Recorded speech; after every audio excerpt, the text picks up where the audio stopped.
3.1415. Esto no va a cambiar, siempre va a ser igual, ¿sí? Ahora, había, ¿cómo se llama? Habían datos, ¿no? Y estos datos tenían ciertas características, ¿no? Yo no podía decir mamá más uno, ¿no? Porque mamá es un tipo de dato tipo carácter y el uno vendría a ser un tipo de dato numérico y los dos tenían comportamientos diferentes, ¿no? Es por eso que es muy importante, ¿cómo se llama? Definir, ya sea mentalmente o a través del lenguaje de programación, el tipo de dato que se va a utilizar, ¿no? Por lo general, los lenguajes de programación tenían estos tipos de datos, pues tenían numéricos, caracteres, lógicos y cadenas, ¿sí? En los numéricos, pues los más comunes que nosotros sabemos por matemáticas, ¿no? Que eran la parte entera en donde estaban los positivos y los negativos y los flotantes o fraccionarios, ¿no? Que por lo general eran los que tenían decimales, ¿sí? Van a encontrar en un lenguaje de programación un tercer valor, varias divisiones. Por ejemplo, doble, ¿no? Doble, ¿qué quiere decir? Que esa variable va a poder almacenar datos muy, muy grandes, con valores muy, muy, pero muy grandes, ¿sí? ¿Sí? Entero, flotante y doble se diferencia por la capacidad de números que pueden almacenar, ¿sí? En tamaño. Ejemplo, podríamos decir que el entero solamente puede almacenar del 1 al 10, ¿sí? Y todos tienen que ser enteros, ya sea desde el menos 1, desde el menos 10 hasta el 10. Y podríamos decir que flotantes puede ser desde el menos 1, desde el menos 10 hasta el más 10, pero almacena 9.1, 9.2, 9.3. En cambio doble pues, es mucho más grande, ¿sí? Después otro tipo eran los caracteres, que simplemente son las letras que nosotros conocemos, ¿no? En los datos lógicos había simplemente dos, el true y el false, ¿sí? Si es verdadero o si es falso. Y el tipo cadena, muchachos, simplemente es la agrupación de caracteres. ¿Sí? Ya hemos pasado por una secuencia o unos operadores matemáticos, ¿sí? Y la parte más importante que rescatar acá y que también prevalece en los lenguajes de programación es ¿qué hago primero? Si la suma, la resta, la división, la multiplicación, la potencia, ¿sí? Cada operador lógico matemático tiene un orden de predominancia. Unos pesan más que otros, que quiere decir que unos se van a ejecutar antes que otros. Por ejemplo, si ustedes miran acá, muchachos, ¿qué es lo primero que se tiene que resolver ahí? Digamos que esto no hay. ¿Qué es lo primero que se tiene que resolver? Los que están entre paréntesis. Exacto, entonces existe, ¿sí? Si yo te pongo así,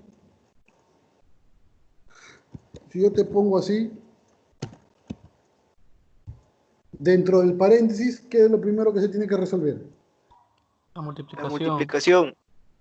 Entonces, así como de colegio te enseñaron que cuando tú hacías operaciones continuadas había un orden lógico, la potenciación, la radicación, después venía multiplicación, división, suma, resta, pero todo se veía afectado mientras que más profundo era el símbolo de colección, ya sean corchetes, llaves y paréntesis. Lo más hondo, encerrado en un símbolo de colección, eso se hacía primero, ¿sí?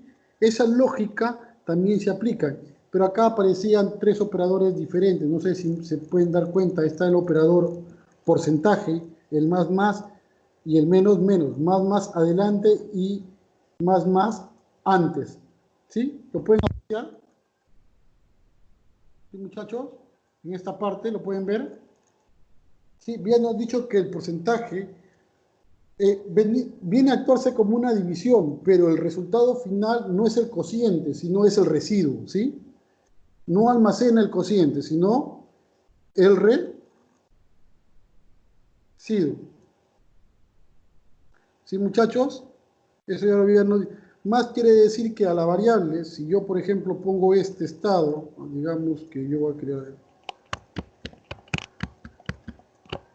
crear acá y voy a poner así, x es igual a 5, a 55, y después pongo x más, y pongo x es igual, ¿a cuánto es igual x ahí? A 56. Exacto, ¿sí? A 56, ¿sí? Eso es lo que significa el incremento. Ahora, si va antes, ¿sí? Quiere decir que al ejecutarse, esta instrucción va a retardar un tiempo, ¿sí? Si tú me dices acá cuánto vale X, me va a salir 55, ¿sí? Esa es la única diferencia, ¿sí? Que ya lo van a ver cuando programe. Profesor, Dime.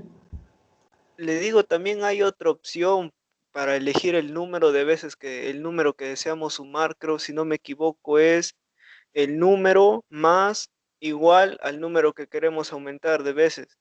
Ah, claro, eso cómo se llama depende mucho de cómo tú programes, ¿sí? Más claro acá, yo te puedo poner así, más claro. En el concepto te puedo poner así. X más 2, vas a aumentar 2, ¿sí?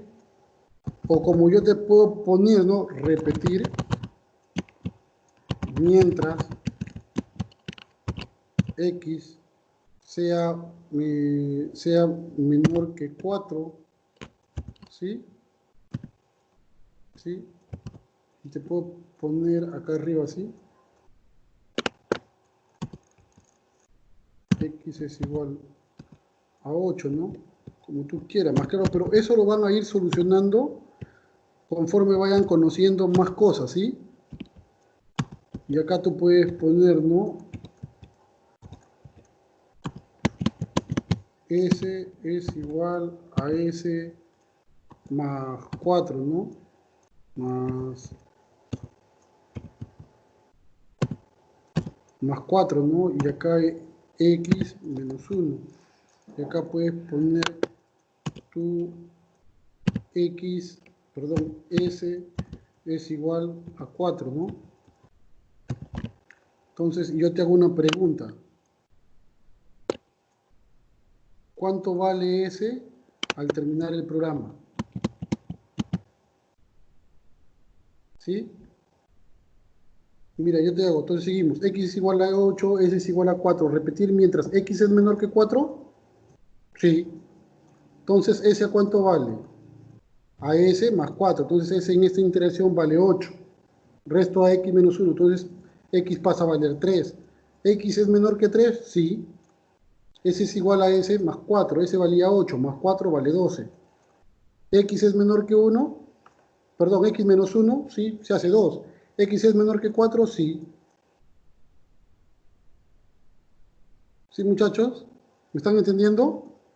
Depende mucho de las instrucciones que tú le des al computador. Claro, por ejemplo, acá va a pasar un problema, ¿no? X siempre va a ser menor que 4. Nunca va a parar. Entonces, este algoritmo no vale. Está errado. ¿Sí me entienden? Aló. Sí, profesor, sí. Sí, pero ¿cómo se llama?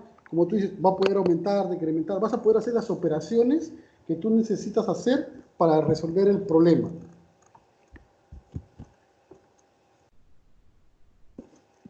Sí. Una expresión, muchachos, como les dije, una expresión se construía a través de variables, datos y operadores, ¿sí? Puedes poner X es igual a Y más Q menos 3 menos 4, ¿no? Esa es una expresión. Asignaciones era cuando se le asignaba un valor, ¿no? Por ejemplo, cuando yo te ponía X es igual a 4, le estoy asignando un valor a la variable X, ¿sí? Eso era una asignación. Y un identificador, sí, era el nombre de la variable o la constante, ¿sí? Por ejemplo, si a mí me decían, ¿sabes qué? Yo quiero saber el sueldo de una persona sabiendo que a ella le pago 10 soles por hora, ¿sí? Entonces, ¿cuál sería el dato de entrada ahí, por ejemplo, no? El dato de entrada en la expresión que yo le estoy dando sería, pues, ¿cómo se llama? Las horas trabajadas por el trabajador, ¿sí? ¿Cuál sería la constante? El problema o la realidad me está diciendo que el empresario está pagando 10 soles la hora. Si, por ejemplo, Franklin trabaja 8 horas, ¿cuánto le toca cobrar? Le toca cobrar? ¿Cuánto le toca cobrar, muchachos? 80 pero 10 sería una constante, ya que nunca va a cambiar. Claro, ya la sabe. Pero tu dato de entrada, ¿cuál sería? Las horas trabajadas por Franklin. Pero ahora yo te la complico más y te digo, ¿sabes qué? Eh, si Franklin excede a un sueldo de 120, se le aplicará un descuento del 10%. ¿Cuánto le tengo que pagar a Franklin?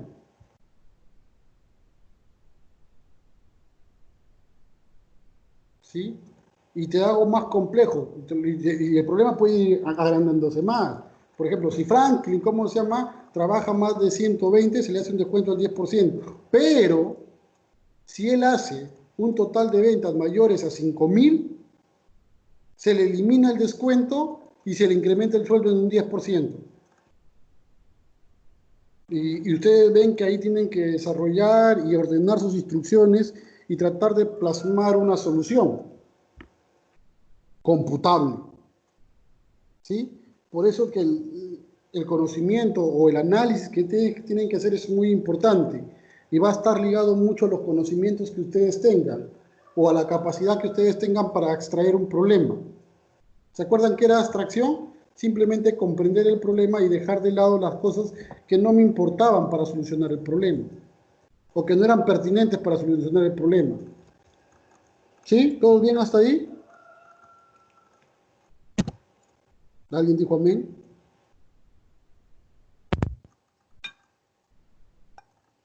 Creo que ya se marearon. ¿Sí? ¿Todo bien?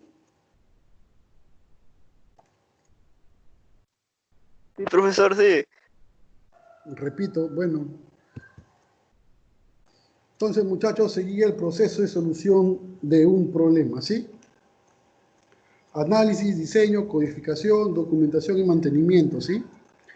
Miren, muchachos, analizar es una definición muy amplia, ¿sí? Y cada vez van a ir profundizando de acuerdo a la problemática que van a querer resolver. Acá, en ámbito del curso de algoritmos o de programación lógica, el análisis se va a reducir simplemente a determinar las entradas, el proceso y la salida del problema. ¿Sí? ¿Sí me comprendieron? Capaz cuando llegue su curso de metodología, pues el profesor desarrollará sus propias estrategias o profundirá un poco más en el consejo de análisis. Pero análisis, a grosso modo, es comprender la realidad del problema, ¿sí? Y determinar las entradas que ejecutan la solución del problema, el proceso para solucionar el problema y la salida que se espera de la solución del problema. El diseño, muchachos, el diseño simplemente está en construir un modelo que alguien pueda entenderlo, ¿sí?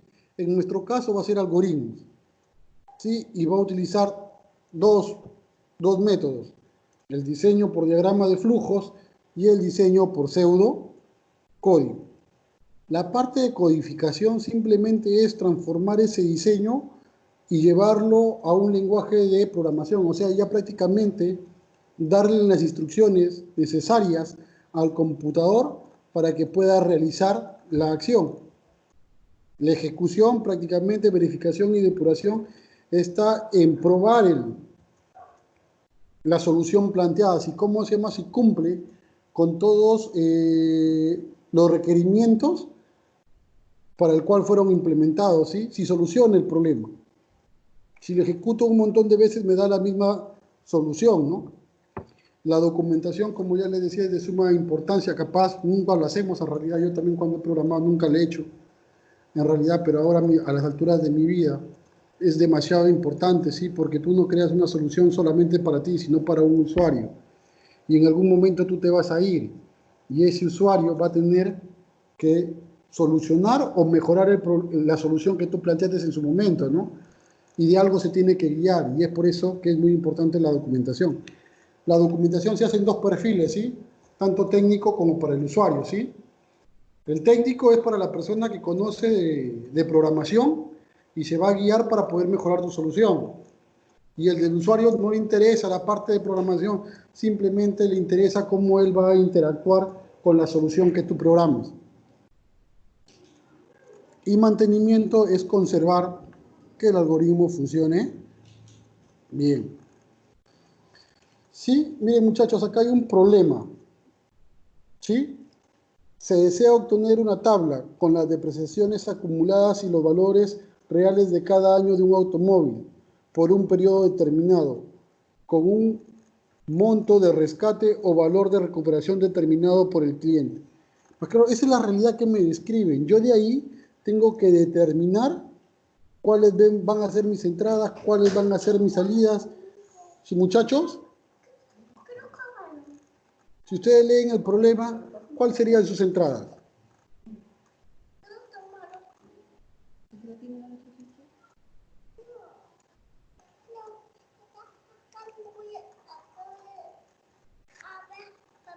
A ver, leen el problema, ¿cuál sería su entrada?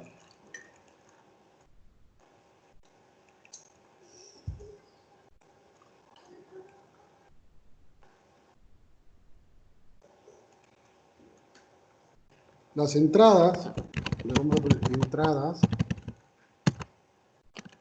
salida,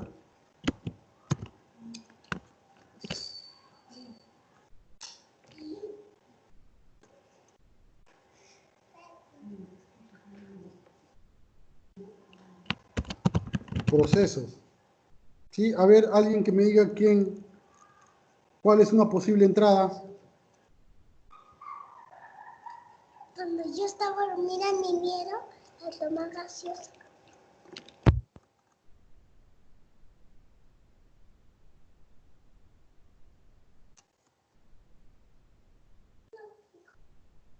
A ver, ¿alguien? A ver, cualquiera. ¿Llamo?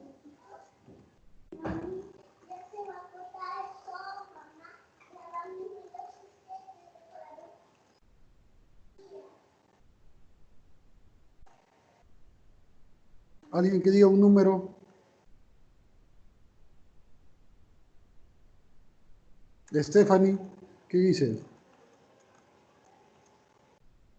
Hay bastantes mujeres. Stephanie, Profesor, puedo ver el problema porque no lo aprecio bien. lo voy a agrandar. Ya. ¿Está bien ahí? Sí,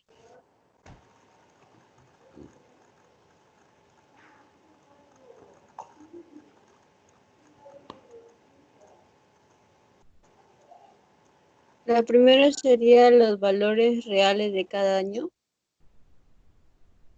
Eso es lo que vas a obtener. La entrada es la que te va a permitir obtener eso. Se desea obtener una tabla con las depreciaciones acumuladas. Prácticamente el programa te está diciendo que quiere depreciaciones acumuladas. Eso sería una variable de salida. Y los valores reales de cada año, o sea, de cada año, de un automóvil por un periodo determinado, con un monto de rescate o valor de recuperación determinado por el cliente. Ahora, la pregunta que te dan acá, ¿te dan el costo del vehículo? No, Entonces, un dato para que se pueda ejecutar eso es, el dato de entrada sería el coste del vehículo.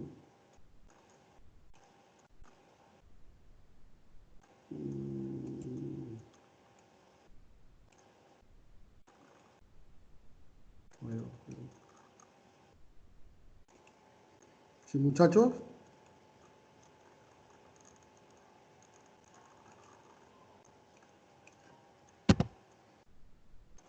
¿Qué otro dato de entrada encontraría?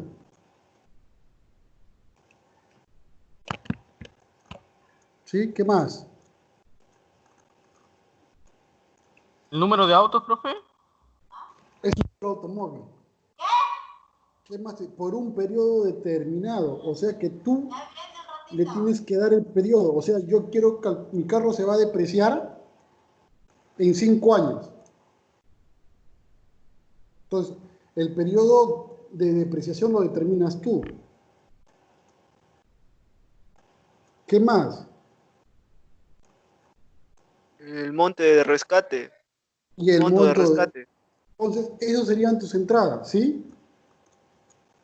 El costo del vehículo, el tiempo en que se va a depreciar y cuánto tú vas a considerar para la depreciación del vehículo, ¿sí?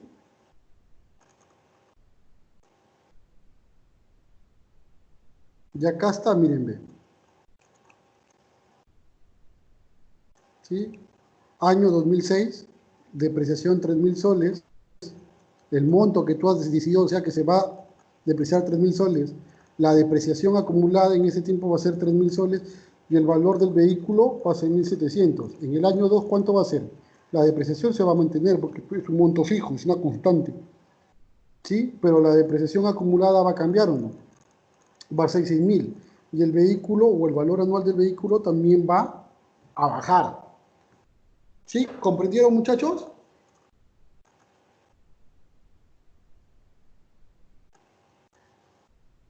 A ver, si no me dicen nada, yo doy por hecho que me han comprendido y van a poder solucionar su ejercicio.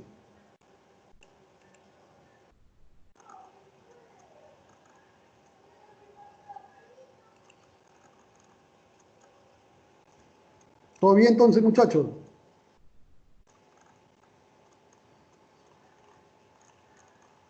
¿Todo bien?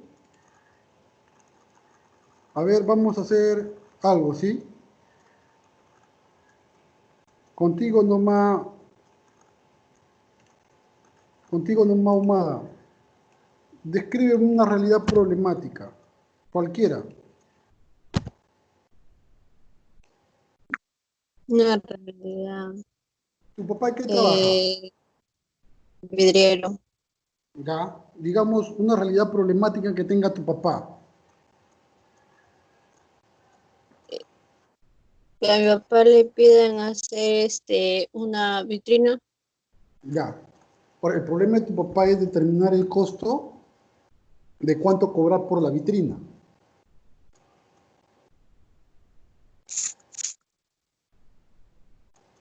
O digamos que tu papá tiene que pagar, pero él tiene un problema de cálculo.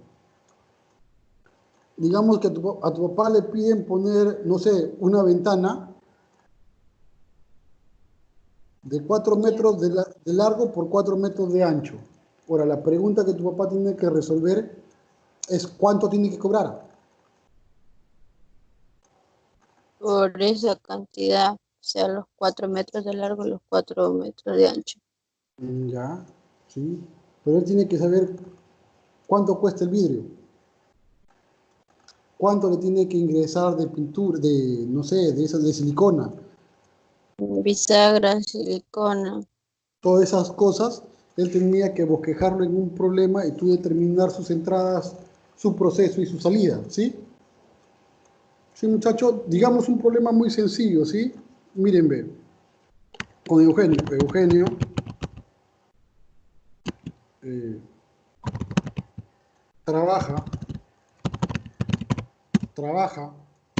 en una bodega, ¿sí? Y claro, y le pagan por hora, ¿sí? ¿Cuánto le pagan por hora? Le pagan por hora. Pero si él excede,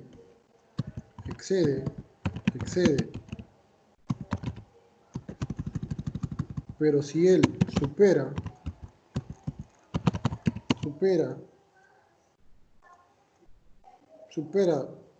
su porcentaje de ventas, no, su porcentaje no, supera sus ventas, pero si él vende 5.000 soles, recibirá un bono equivalente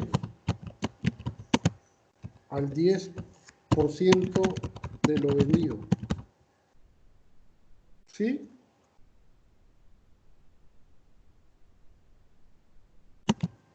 ¿Sí? ¿Todos?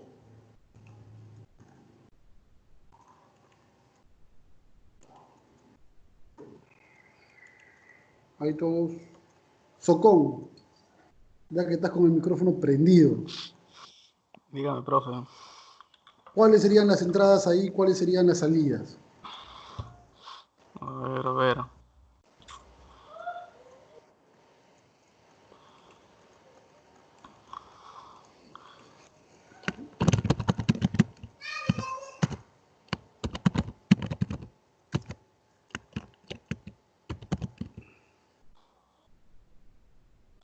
¿Sería el monto del pago?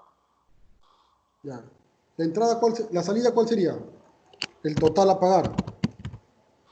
¿Sí? ¿Cuánto le pagan a Eugenio? Entonces, total de pagar. Las entradas, ¿cuáles serían? ¿Lo que he vendido? Lo que ha vendido, lo vendido. Vamos a ponerle así, lo vendido. ¿Qué más?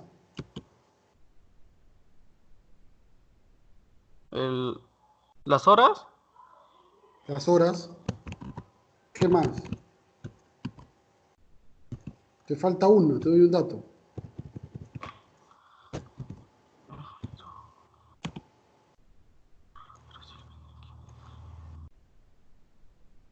$5.000 soles. Está más arriba de los 5.000 soles. Te falta una nada más, doctor. Te doy un minuto. Espere. Estoy trabajando.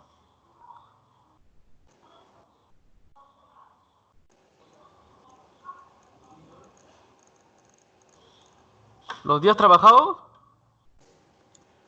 Hasta yo, días trabajados no, porque no. Te falta, ¿sabes qué? El pago por hora, porque no te lo mencionan.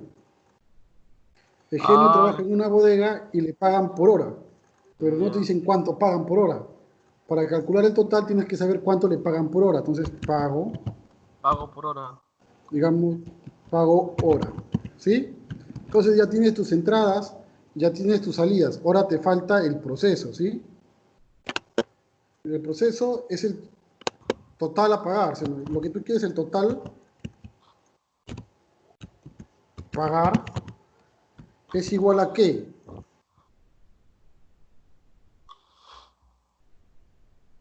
Ah,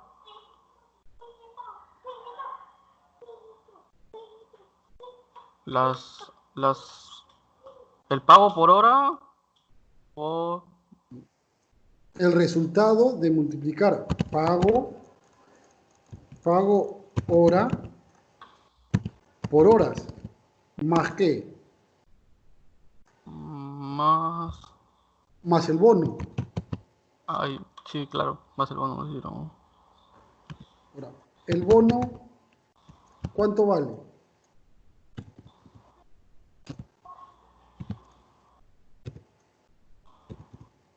¿Qué te dice? Que va a ser el 10% De lo de lo vendido. vendido. ¿Sí? Entonces, Sí. lo vendido por 10%. Ya. ¿Sí? Sí. Hagamos un ejemplo, ¿sí? Vamos a ponerlo en orden porque esto debería ser primero, ¿sí?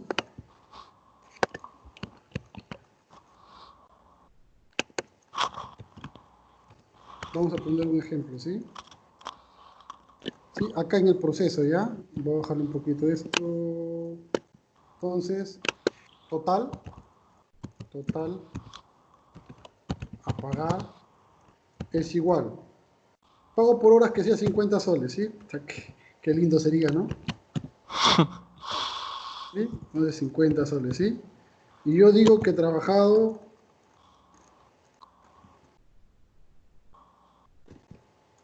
le digo que he trabajado 50 horas al mes, ¿sí?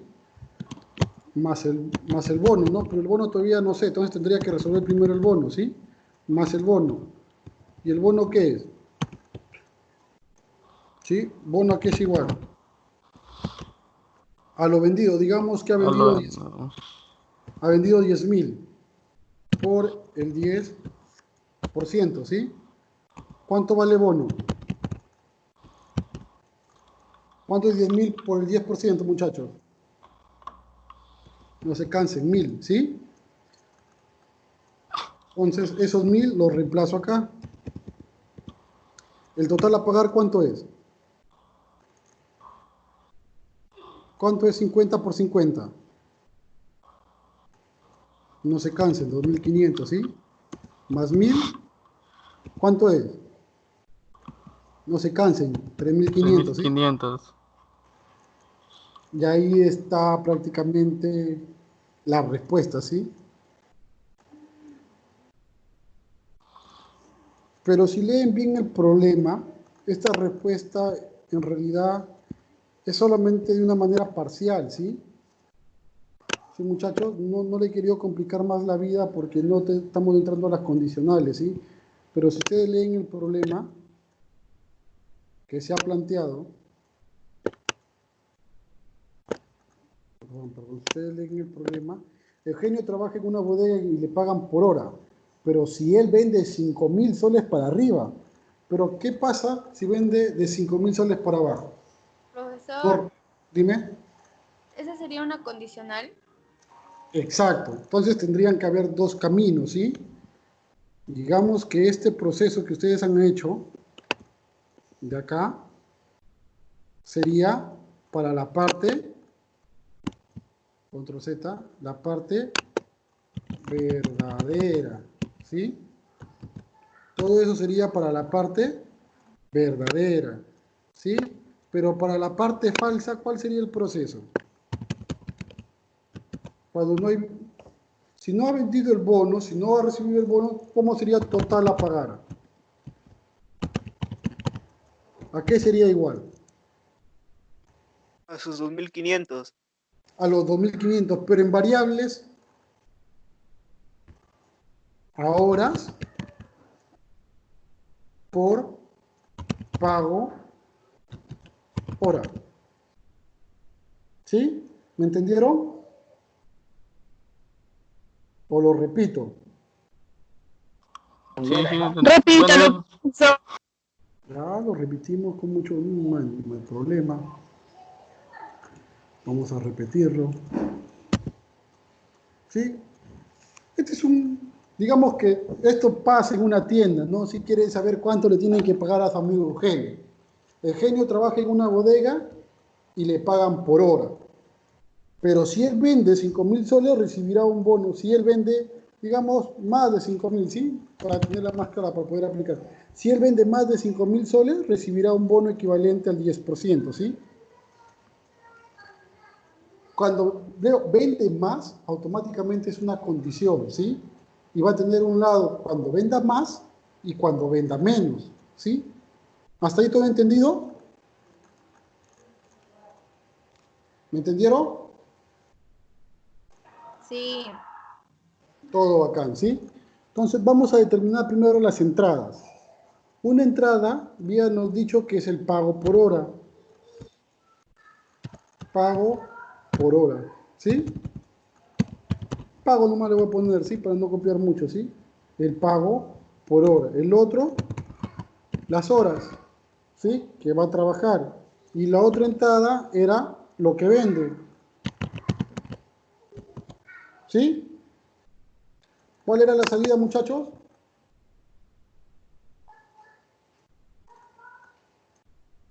A ver, El total a pagar. ya, total, pago, ahí no me pongo a copiar, pago total, ¿sí? Esa era la salida. Ahora, el proceso, como era una condición, tenía dos partes, cuando es verdadera y cuando es falsa, ¿sí? Cuando es verdura, dice. Verdadera,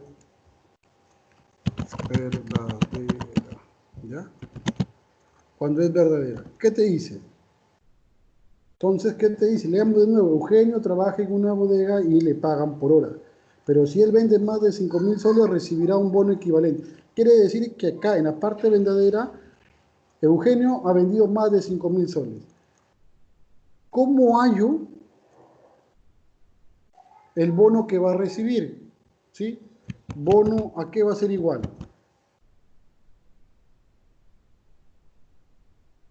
¿A qué va a ser igual bono, muchachos? Al total de lo vendido por el 10%. Ya, lo que vende por el 10%. ¿Sí? ¿Sí? Y el pago total, ¿a qué va a ser igual? ¿Qué te dice ahí? Ustedes quieren poner su símbolo de colección. Pago por hora más el bono. ¿Sí? ¿Todos bien hasta ahí? Ahora, la parte falsa, muchachos. La parte falsa quiere decir que Eugenio no recibe el bono. Si no recibe el bono, el pago total, ¿a qué sería igual? Ya no hay bono. A ver, Socón, termínala. El pago total, cuando no hay bono, ¿a qué sería igual? A las horas o por el pago por horas. Entonces, al pago por hora. Ya hayan definido sus entradas, su proceso y su salida. Ejemplo. Vamos. Acá el ejemplo, ¿sí? El ejemplo acá. Digamos que Eugenio vendió 4.000 soles, ¿sí? La pregunta es, ¿Eugenio ha vendido mayor que 5.000 soles o ha vendido más que 5.000 soles? No. Entonces paso a la parte falsa. ¿Y el pago qué sería? Al pago por hora, ¿sí? El pago le pagan 10 y ha vendido 50 horas. ¿Cuánto tiene que pagar? Entonces sería, y este es igual, el pago es 50 y ha trabajado 50 horas. Su pago sería de 2.500, ¿sí? Pero, ¿qué pasa cuando Eugenio vende más de 5.000 soles? Eugenio ha vendido 6.000 soles. ¿Cuánto es su pago total? Entonces, yo primero tengo que calcular el bono. Bono es igual a 6.000 por el 10%. ¿Sí? Y esto es un total del bono que es igual a 600. ¿Sí? Ahora, el pago total, según la fórmula que se ha dado arriba, es pago que es 50 por las 50 horas trabajadas más el bono que es 600. ¿Cuánto sale eso? 3.100. ¿Me entendieron, muchachos?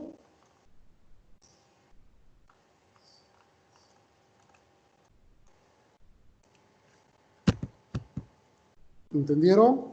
Más o menos.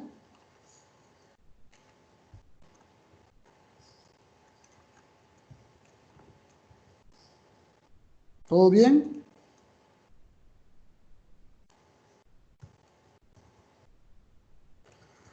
¿Todo bien? Sí, profesor. Ya, entonces creo que ahí están listos para que hagan sus tareas. ¿Sí? Si tuvieran alguna pregunta, simplemente me dan una llamada, ¿sí?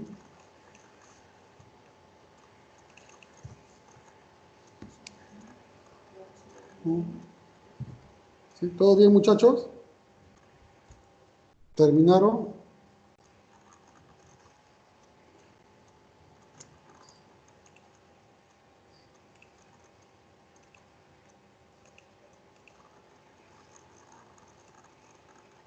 Sí, vamos a entrar a lo que es taller de base de datos, ¿sí? Sí, muchachos, vamos a acelerar un poco. Sí, vean esto, sí, es gestión del talento humano, sí, muchachos. Ustedes como colaboradores deben valorarse, sí, porque ustedes son una pieza elemental en el desarrollo competitivo de cualquier empresa. Y como tal, la parte de del talento humano los deben tratar, no deben considerarle todos sus beneficios. Sí, ahí están viendo lo que es un proceso, ¿sí? En una figura, ¿sí? Que va a tener un inicio y una secuencia. Es un proceso que lo han plasmado en un diagrama de flujo, ¿sí? Y abajo ustedes ven una pequeña tablita, ¿no? Generalmente cuando nosotros queremos guardar información en un Excel que generamos una cabecera, ¿no? Donde, por ejemplo, si queremos guardar los datos de una persona son el nombre de la persona, el apellido, el teléfono, el DNI, el Facebook. Entonces creamos una estructura y más abajo vamos a ir llenando registro por registro, ¿sí? Eso lo hacemos en Excel. Y de cierta manera ustedes que han llevado ofimática lo habrán visto, ¿no? ¿Ustedes con quién llevaron ofimática? Con el profesor Lichan. Ya, entonces me supongo que él ha hecho unas pequeñas tablas para que ustedes puedan, ¿cómo se llama? Manejar, ¿sí? Miren, acá hay una pregunta, ¿no? Jorge ya comprende cómo fluye la información de la empresa. Ustedes ya comprenden cómo fluye la información de la empresa. Todos ustedes que han llevado conmigo la primera sesión ya comprenden cómo fluye todo esto de la información de la empresa, ¿no? Cómo se va desde una actividad, genera un formato y ese formato afecta a otra actividad y así sucesivamente circula la información de toda la empresa. Y ahora la pregunta es, ¿existirá un modelo para estructurar los datos? ¿Existirá un esquema para poder modelar esa estructura de datos? ¿Y qué elementos constituyen ese esquema, sí? Sí, muchachos, ya hemos hablado también en programación que es un estándar, ¿sí? ¿Sí? Entonces, un esquema, muchachos, es una representación gráfica que me permite extraer realidades, ¿sí? Está comprobado que la mente humana más puede comprender imágenes que letras, ¿sí? Entonces, es por eso que hoy por hoy todos los profesionales de alguna manera esquematizan las soluciones de un problema. Ahora, ese esquema o esa solución mediante esquema debe ser estandarizado para que cualquier elemento de la empresa o cualquier otra empresa que va a desarrollar el proyecto pueda comprender ese esquema y poder solucionar el problema, ¿sí? Es por eso que es muy importante los estándares. El estudiante bosqueja el modelo conceptual basado en el esquema entidad-relación, reconociendo entidades, atributos y relaciones, ¿sí? Muchachos, este es un tema muy complicado, muchachos, ya van a tener que comenzar a extraer realidades, ¿sí? Y tratar de bosquejarlas, ¿sí? Miren, ve, ya entrando al té del asunto, el manejo de base de datos o la construcción de una base de datos pasa por tres partes muy importantes o por tres pasos elementales, podríamos decir, ¿sí? Tú vas, entiendes y haces un diseño conceptual de la realidad de la empresa. O sea, tratas de diseñar y estructurar en un lenguaje humano o utilizando esquemas que la gente puede entender. Y a esa parte se le dice diseño conceptual, ¿sí? Y para que ese diseño conceptual se llegue a bosquejar, tienes que ir a la empresa y entender cómo fluye la información y cuáles son los requisitos que te está pidiendo la persona que va a utilizar el sistema. ¿Sí? ¿Se acuerdan de la realidad que estamos viendo que es el tema de las ventas? En este caso habíamos agarrado como ejemplo Inca Pharma. ¿Se acuerdan?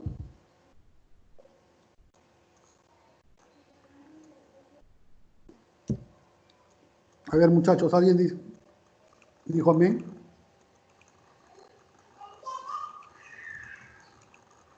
A ver, llamaré. A ver, Cindy, ¿te acuerdas?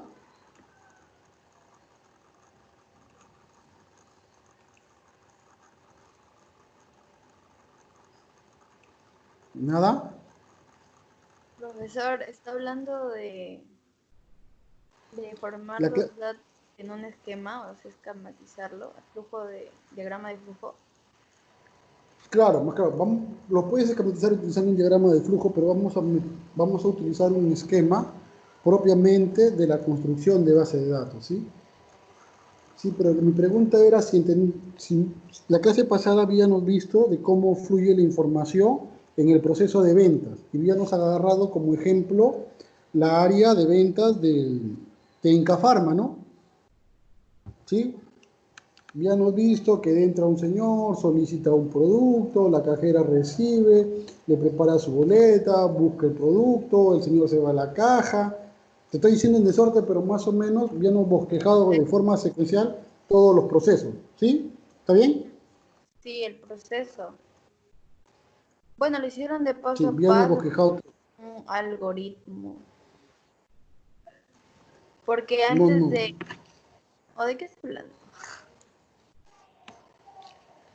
Estamos hablando de la clase pasada, en donde modelamos procesos, en taller de base de datos.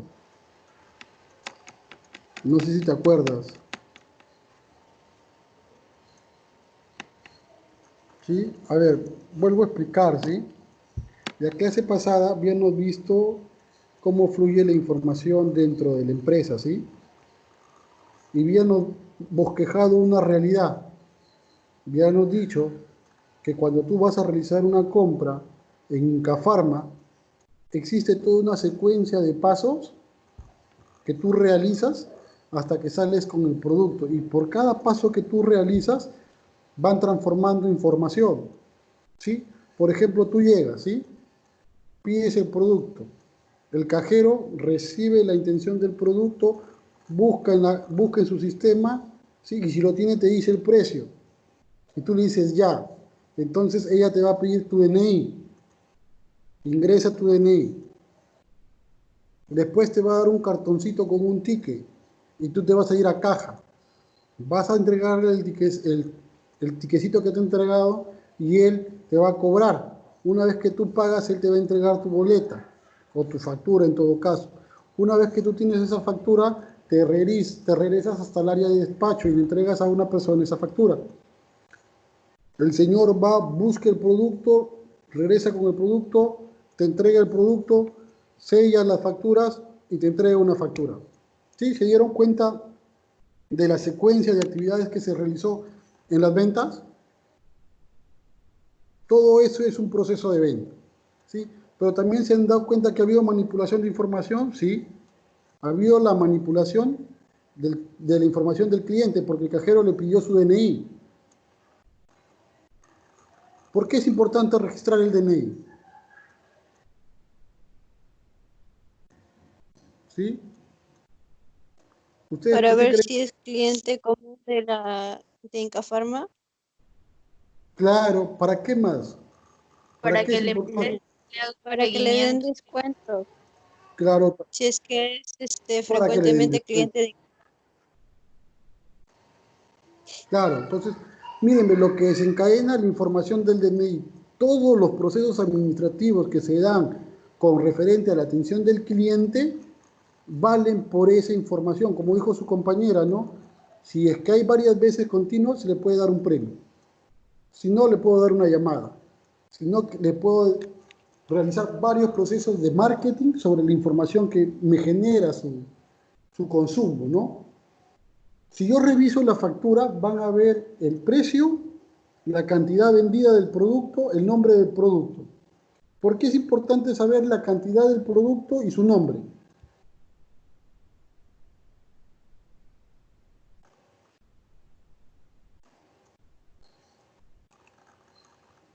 Para Porque es abastecer,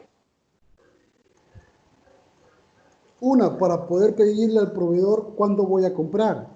Otra, para manejar el stock de mi producto que yo tengo para saber cuándo voy a abastecer o cuándo no. Otra, si yo sé cuánto me costó y a cuánto lo vendí, voy a saber cuánto estoy ganando. ¿Sí?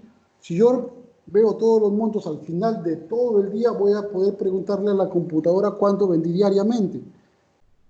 ¿Cuál fue el producto más vendido? ¿Cuál ingreso fue al producto. el ingreso del producto? También voy a poder hacerlo. ¿Sí? Entonces miren cómo hay toda una serie de actividades, una serie de manejo de información. Ahora, nosotros tenemos que estructurar esa información que se genera.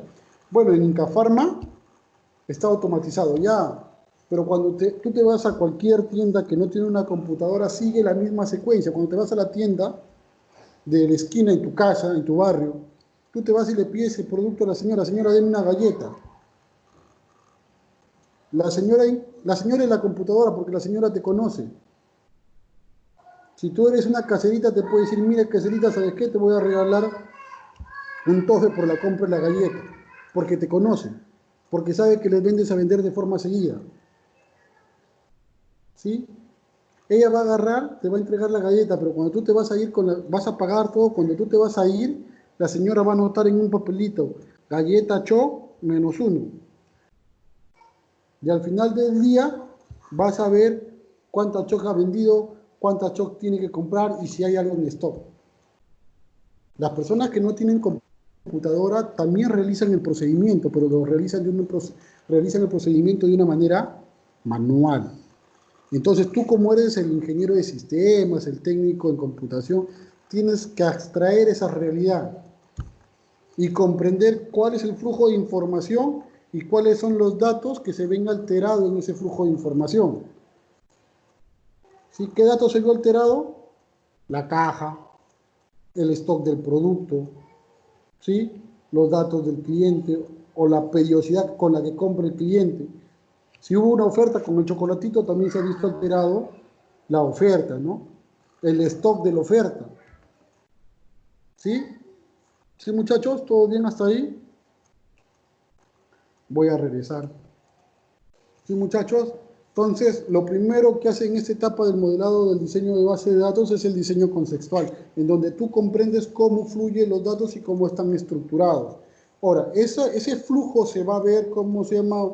Un poco, digamos, fortificado, o a veces que te va a mover ciertos conceptos, son por las especificaciones de los requerimientos de los usuarios. Por ejemplo, yo como usuario del sistema te voy a pedir una serie de reportes mensuales. Y ahí voy a poder, ¿cómo se llama? Estructurar nuevamente los datos, ¿sí? A todo eso se le conoce como diseño conceptual o como el esquema conceptual, ¿sí? Después que yo termino y comprendo esa realidad a ese nivel, utilizo ciertos métodos o ciertas técnicas y lo vuelvo a un diseño lógico, un diseño que es un poco más entendible para la computadora, ¿sí? Entonces, comprendo el diseño conceptual, cómo fluyen los datos, que es más cerca a cómo interactúan los humanos, y después de eso, de esa realidad, utilizo ciertas técnicas, ciertos métodos, y pasamos a un diseño lógico.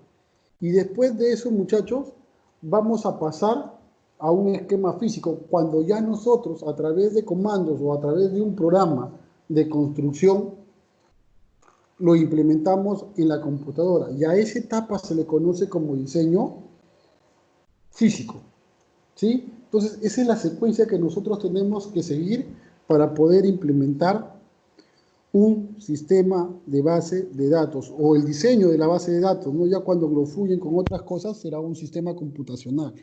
Pero esos son los pasos que tienen que ir para construir la base de datos, ¿sí? ¿Sí, muchachos? Miren, acá hay algunos conceptos, ¿sí? Si ustedes lo buscan en internet, lo van a encontrar, ¿sí? Entonces, ¿cuál es el objetivo o el propósito de tener un modelamiento conceptual de la base de datos? Es obtener un esquema completo que exprese toda la realidad de una forma concisa y veraz, y que me pueda entender tanto el equipo de desarrolladores como el usuario, como el dueño de la empresa. Porque al fin y al cabo, el que te va a validar tu modelo va a ser quien utiliza los procedimientos cotidianamente. Por una parte tengo que es un modelo de datos, expresividad, simplicidad, minibilidad, informabilidad, tipo de usuarios finales, desarrolladores y administradores. Para yo poder modelar, muchachos, tengo que tener pensado quién va a utilizar mi sistema, quién va a ser mi usuario final. El mismo informe no le puedo dar para la persona que usa como para el técnico. Son dos realidades muy diferentes, ¿sí? Pasemos. Ya no quiere pasar. ¿Sí? Miren, me pueden ver la gráfica y se van a dar cuenta de todos los pasos que yo tengo que seguir para construir el esquema conceptual. ¿Sí? Tengo que analizar los requisitos, ¿sí? y después de analizar los requisitos tanto de información como políticos, como son las entrevistas, y cómo consigo los requisitos con entrevistas, con normativas, con listados, con pantallas, con formatos, ¿sí? Con todo eso, yo construyo mi análisis de requisitos y con todo eso paso a diseñar el modelo conceptual. ¿De dónde consigo eso? Pues de la realidad de la empresa que yo quiero automatizar. El esquema conceptual va bajando a un modelo y ese modelo se conoce como modelo entidad-relación, ¿sí? Y tiene entidades, atributos, relaciones y también restricciones, ¿sí? ¿Sí, muchachos? ¿Todo bien hasta ahí?